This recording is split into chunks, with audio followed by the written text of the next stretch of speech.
कहानी की शुरुआत में पति पत्नी ने देखा कि पड़ोसी जल्दबाजी में घर छोड़कर भाग रहे हैं। जब दोनों मदद के लिए आगे बढ़े तो पड़ोसी उन्हें देखकर डर गए। बाहर सड़क पर सबके सब जान बचाकर तेजी से भागने लगे। निक को कुछ समझ नहीं आया, पर उसने परिवार के साथ वहां से निकलने का फैसला किया। लेकिन रास्ते में उन्होंने देखा कि वही पड़ोसी अब बेहद तेजी से वापस लौट रहे हैं। हालात बिगड़ते देख निक का परिवार बेचैन हो उठा। ट्रैफिक में फंसने पर उन्हें पता चला कि बाहर जाने का इकलौता रास्ता सेना ने बंद कर दिया है। हेलीकॉप्टर लोगों को हटा रहे थे और रेडियो पर घर लौटने की अपील हो रही थी। तभी कुछ लोग गाड़ियां मोड़ने लगे, लेकिन निक का परिवार हैरान था। उन्हें नहीं पता था कि शहर में एक खतरनाक वायरस फैल चुका है, जिससे लोग एक बेहद ताकतवर और खूंखार ज़ॉम्बी में बदलते जा रहे हैं। जब निक इसी उलझन में था, तभी एक पत्थर उनकी कार के बोनट पर गिरा। ऊपर देखने पर चट्टान की चोटी पर धूल उड़ रही थी। तभी जोरदार आवाज के साथ दो लड़ाकू विमान अचानक ऊपर से गरजते हुए निकले और सीधे उस छोटे शहर की ओर बढ़ गए जहाँ वे पहले रहते थे। इसी बीच जब सब लोग कुछ समझ ही नहीं पा रहे थे, तभी विमानों ने अचानक उनके घरों पर बम गिराने शुरू कर दिए और पूरे शहर पर बमबारी कर दी। ये नजारा देखकर सभी लोग घबरा गए। अगर वे अभी अभी दी गई अपील मानकर घर लौट गए होते तो अंजाम सिर्फ उनकी मौत होती। पल भर में उस शहर के ऊपर घना धुआं उठने लगा। वहाँ अब कोई भी जिंदा नहीं बचा था। और भी डरावनी बात यह थी कि दोनों विमान अपना मिशन पूरा करने के बाद अचानक दिशा बदलकर उनकी ओर बढ़ रहे थे। अब सबको एहसास हुआ कि सेना का इरादा उन सबको मार डालने का है। घबराहट में वे कुछ सोच नहीं पा रहे थे और न वहाँ रुके रहने की हिम्मत थी, इसलिए सब घबराकर छिपने भागे। क्लेयर ने पहाड़ी पर पानी का टावर देखा। उसे एक आइडिया आया और वह परिवार के साथ पहाड़ी की ओर भागी। तभी विमान ने दोबारा बमबारी की। जहाँ वे खड़े थे वह जगह धधक उठी और उनकी बेटी जोए धमाके से गिर गई। सेना की बेरहमी देख वे वहाँ रुकने की हिम्मत न कर सके और जान बचाने के लिए पहाड़ी स्कूल की ओर भागे। वहाँ एक पुराना बंकर था। उन्हें नहीं पता था कि यह धमाका झेल पाएगा या नहीं, पर यही आखिरी उम्मीद थी। विमान करीब आते ही निक जंजीर तोड़कर सबसे पहले अंदर घुस गया। जैसे ही दरवाजा बंद होने वाला था, ठीक उसी आखिरी सेकंड में ऊपर से जोरदार धमाके की आवाज आई। निक की फैमिली को अभी भी पता नहीं था कि सरकार उनके साथ ऐसा क्यों कर रही है। तमाम कोशिशों के बावजूद वे समझ नहीं पाए, इसलिए उन्हें यहीं रुकना पड़ा। गनीमत थी कि बंकर में काफी एक्सपायरी खाना था, जो पूरे परिवार के लिए काफी था। इसलिए उन्होंने जंजीर से दरवाजे को अच्छी तरह बंद कर दिया और बाहर से अब कोई उम्मीद नहीं रखी। मगर जमीन के नीचे की जिंदगी बहुत मुश्किल थी। उन्हें रोज वही डिब्बा बंद खाना खाना पड़ता, जो गंदा दिखता था, और कुएं का गंदा पानी पीना पड़ता। खाली वक्त में उन्हें ताश या लुका छिपी खेलकर टाइम पास करना पड़ता था। इस सिचुएशन ने उन्हें महसूस कराया जैसे दुनिया का अंत हो गया हो। लगभग 5 महीने बीत जाने के बाद जोई का सब्र टूट गया। उसने पिता से पूछा कि उन्हें यहाँ कब तक रहना होगा। निक के पास जवाब नहीं था। वह बस दिलासा देता कि वायरस खत्म होने और सब ठीक होने पर ही वे बाहर निकल पाएंगे। पर यह इंतजार 300 दिनों से भी ज्यादा चला। जोई ने कई बार वेंटिलेशन के छेद से बाहर देखा, पर हर बार वही तबाही दिखती, जले हुए घर और सूखी टहनियां। जीवन का कहीं नामो निशान नहीं था। फिर भी जोई ने उम्मीद नहीं छोड़ी। मम्मी पापा के सोते ही वह चुपचाप सीढ़ियां चढ़कर जोर से जंजीर खींचने लगी ताकि हैच खोलकर बाहर निकल जाए। लेकिन उस समय किसी ने भी यह बिल्कुल नहीं सोचा था कि उनकी नन्ही बेटी द्वारा अनजाने में पैदा की गई वह तेज आवाज उनके लिए बहुत बड़ी और भयानक मुसीबत लाने वाली है। जैसे ही जोई बंकर का गेट खोलने लगी, तभी सही समय पर उसके मम्मी पापा वहाँ आ गए और जोई को रोक दिया, जिससे तीनों की जान बच गई। लेकिन जैसे ही जोई ने खाने के लिए एक टीन का डिब्बा खोला तो वह अंदर से खाली निकला। क्लेयर ने तुरंत बाकी बचे डिब्बों की जांच की। सारे डिब्बे अब पूरी तरह खाली थे। ऊपर के छेदों से साफ था कि चूहे खाना चुरा ले गए हैं। वे तीनों समझ गए कि चूहे वेंटिलेशन के जरिए अंदर बाहर जा रहे हैं। क्लेयर ने बेटी को दिलासा दिया कि पापा कल ऊपर जाकर खाना ढूंढ लाएंगे। तभी बेटी का ध्यान पीछे से आती आवाज पर गया। भूखे चूहे फिर अंदर घुस आए थे। यह देखकर निक ने तुरंत अपना चाकू निकाल लिया। ऐसा लग रहा था जैसे वह चूहे के टुकड़े टुकड़े कर देना चाहता हो। वह झुककर धीरे धीरे आगे बढ़ा। माँ बेटी दोनों ने सांस रोक ली और माहौल अचानक बेहद खतरनाक हो गया। निक ने पूरी ताकत से वार किया, लेकिन वह चूक गया। छोटा चूहा मेज पर कूदकर पागलों की तरह भागने लगा। निक ने पलटकर फिर से जोरदार वार किया, लेकिन निशाना फिर भी चूक गया। जैसे ही चूहा माँ बेटी के पैरों के पास से निकलकर बिल में घुसने वाला था, तभी अचानक क्लेयर ने बेरहमी से उस पर हमला कर दिया। निक ने पहली बार अपनी पत्नी को ऐसा करते देखा था, पर वह समझ गया कि हालात इंसान को बदल देते हैं। लेकिन अभी वे संभले भी नहीं थे कि जलने की गंध आई। क्लेयर ने देखा कि चूहा भागते समय लैंप गिरा गया था, जो अब आग पकड़ चुका था। निक उसे बुझाने बढ़ा, पर गर्म लैंप से उसका हाथ जल गया। टेम्परेचर और प्रेशर बढ़ने से लैंप फट गया और जलता तेल बिखर गया। देखते ही देखते पूरी मेज आग की चपेट में आ गई। क्लेयर ने पर्दा फाड़कर आग बुझाने की कोशिश की। वहीं निक ने कुएं से आधी बाल्टी पीने का पानी निकालकर आग पर डाल दिया। पति पत्नी दोनों ने मिलकर आखिरकार आग पर काबू पा लिया, लेकिन घना धुआं वेंटिलेशन से बाहर निकल गया। इससे उनका ठिकाना उजागर हो सकता था। इसलिए पूरा परिवार चुपचाप प्रार्थना करने लगा कि कहीं अंधेरी रात में उन राक्षस जैसे दिखने वाले झोंबियों को यह धुआं न दिखा हो। सभी ने डर के साए में पूरी रात काटी। अगली सुबह निक ने और भी डरावनी बात देखी। आईने पर धुएं की मोटी परत जम गई थी। इसका मतलब था कि धुआं बाहर निकलने के साथ साथ वेंटिलेशन के आसपास भी काली परत जमा कर गया था। झोंबियों की नजर से बचने के लिए पति पत्नी ने बाहर सफाई का जोखिम भरा फैसला लिया। उन्होंने जंजीरें खोलकर सुना कि बाहर कोई हलचल नहीं थी। तभी दोनों ने हैच खोला। जोई बेस में अकेली रह गई। काफी देर तक दोनों वापस नहीं लौटे। जोई स्टूल पर चढ़कर पेरिस्कोप से बाहर देखने लगी। उसके माता पिता सुरंग का एंट्री गेट छुपा रहे थे। तभी दूर जंगल में एक काली परछाई दिखाई दी। जोई जोर से चिल्लाई, पर दूरी के कारण वे सुन न सके। घबराकर वह डर भूल गई और सीढ़ियां चढ़ते हुए गेट खोलकर बाहर निकल आई। लेकिन बाहर एकदम सन्नाटा था। उसके उसके मम्मी पापा का कोई नामो निशान नहीं था।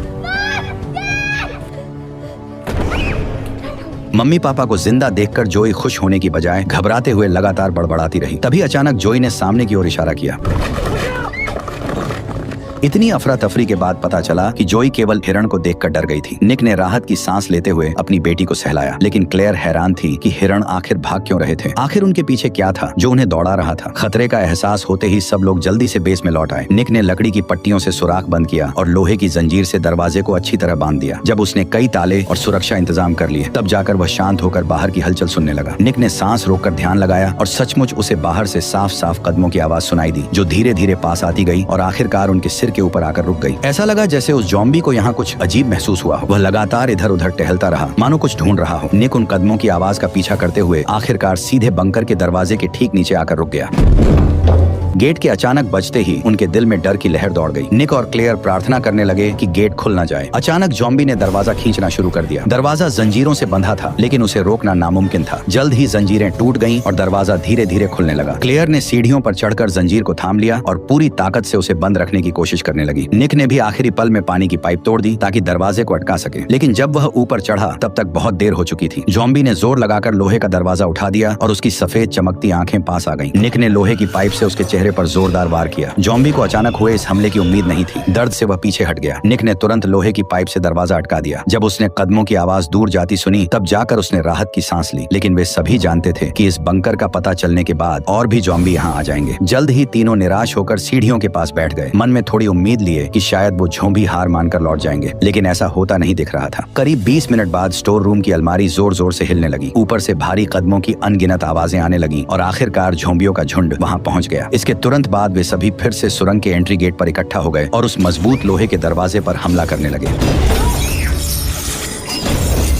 जैसे ही लोहे का दरवाजा गिरा, अंधेरी सुरंग के गेट पर अनगिनत आंखें चमकने लगी। डरकर निक अपनी पत्नी और बेटी के साथ स्टोर रूम में जाकर छिप गया। ज़ॉम्बियों को रोकने के लिए उसने पर्दों में आग लगा दी और दोनों ने अलमारी से दरवाजा बंद कर दिया, पर वे उन्हें ज्यादा देर तक नहीं रोक सकते थे। अब पीछे हटने का कोई रास्ता नहीं था। तभी जो ने देखा कि वेंटिलेशन शाफ्ट ऊपर तक जाता है। निक मेज पर चढ़ गया और डंडे से ऊपर लगी लकड़ी की पट्टी को तोड़कर खोल दिया। फिर उसने अपनी पत्नी को उठाकर ऊपर चढ़ा दिया। किस्मत से सभी ज़ॉम्बी एंट्री गेट से बंकर में घुस गए थे। अब ऊपर कोई नहीं था। यही भागने का सबसे अच्छा मौका था। इसके बाद उसने मुड़कर अपनी बेटी को भी बाहर निकाल लिया। अब बंकर में सिर्फ निक बचा था। बाहर ज़ॉम्बी घात लगाए हुए थे। बिना रुके उसने वेंटिलेशन शाफ्ट से निकलने की कोशिश की, पर छेद छोटा होने के कारण उसके कंधे फंस गए और वह बाहर नहीं निकल पाया। चाहे क्लेयर पूरी ताकत से उसे खींचती रही, पर वह जरा भी नहीं हिला। निक समझ गया कि उसका शरीर इससे बाहर नहीं निकल सकता। देखते ही देखते ज़ॉम्बी अंदर घुसने की कोशिश करने लगे। तभी निक ने न चाहते हुए भी दांत भींचकर अपनी ही बांह तोड़ डाली। क्लेयर ने यह देखकर एक पल भी देर नहीं की। अपनी पूरी ताकत लगाकर उसने निक को बाहर खींचा और छोटी बेटी भी जल्दी से मदद करने आ गई। जैसे ही निक बंकर से बाहर निकलने वाला था, एक ज़ॉम्बी आखिरकार आग की दीवार पार कर गया और एक कदम आगे बढ़कर उसने निक के पैर को पकड़ लिया। बचने की कोई उम्मीद न देख निक ने आखिरी पल में अपनी पत्नी और बेटी से जल्दी भागने को कहा और फिर उसे बेरहमी से नीचे खींच लिया गया। क्लेयर रोते हुए बंकर की ओर झुकी। नीचे से भयानक लड़ाई की आवाजें आ रही थी और फिर उसके पति की दर्द भरी चीख भी सुनाई दी। वह समझ गई कि निक के साथ कुछ बुरा हो चुका है। अब वह दुख में रो भी नहीं सकती थी। वह बस अपनी बेटी को लेकर तुरंत दूर भाग गई, लेकिन भागते हुए उसे कुछ अजीब लगा, क्योंकि जहाँ पहले कभी हाईवे था, अब वहाँ कबाड़ और ऊंची दीवारें ही बची थी। माँ बेटी के पास भागने का कोई रास्ता नहीं था। तभी आसमान में उड़ते हेलीकॉप्टर की सर्च लाइट उन पर पड़ी और वे बुरी तरह फंस गए। क्लेयर अपनी बच्ची को लेकर फिर से अंधेरे में छिपना चाहती थी, लेकिन अचानक एक बड़ा जाल उड़ता हुआ आया और दोनों को जकड़ लिया। इसी दौरान चमकती आंखों वाले कुछ काले साए धीरे धीरे पास आने लगे। तभी दोनों को पता चला कि ये लोग ज़ॉम्बी नहीं, बल्कि पूरी तरह से हथियारबंद सैनिकों की एक टीम है। लेकिन चाहे वे कोई भी हों, पर वे उन दोनों को छोड़ने वाले नहीं थे। क्लेयर ने उनसे अपनी बच्ची को छोड़ देने की गुहार लगाई, लेकिन सैनिकों ने बिल्कुल भी नरमी नहीं दिखाई। उन्होंने एक बड़ा उपकरण निकालकर दोनों की गर्दन में चुभो दिया। जैसे ही काला खून कंटेनर में भर गया, तुरंत पता चल गया कि दोनों वायरस से संक्रमित हैं और सैनिकों ने उन्हें मारने के लिए अपनी बंदूकें तान दी। असल में शुरू से ही शहर के लोग वायरस से संक्रमित हो चुके थे। ये वायरस बिना रंग और गंध का था और हवा के जरिए फैल रहा था, इसलिए बहुत से लोग संक्रमित हो गए, लेकिन उन्हें खुद पता भी नहीं चला। केवल निक का परिवार अपनी जान बचाकर बंकर में छिपा रहा, लेकिन उनके बाहर निकलते ही सैनिकों को सबसे दर्दनाक